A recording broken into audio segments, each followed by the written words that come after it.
in a jar. So what you're saying to me right now is if you had a son, Yeah. I'm your secret. You are my I was in the backyard. Hey, buddy, what were you doing out back?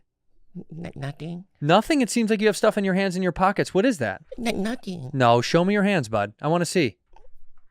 Oh, my God. Is that... That's right. That's a bunch of dead grasshoppers? Yeah. What are you doing? Why do you have so many? What are you doing? I like to pluck the wings. You pluck the wings off the grasshoppers? Yeah, and then they're still alive when I poke the wings. Oh, my God. And you know what they do? What?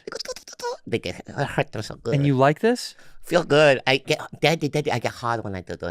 Well, I'm glad I'm divorcing your mom. Anyway, I pluck the wing, Uh-huh. right?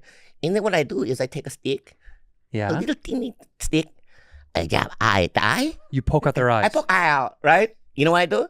Then they go swirly Oh, my God. because they don't know what's going on, so they go in a circle. They go, Hello, adoption agency? You would do that. We want to give him back. Yeah.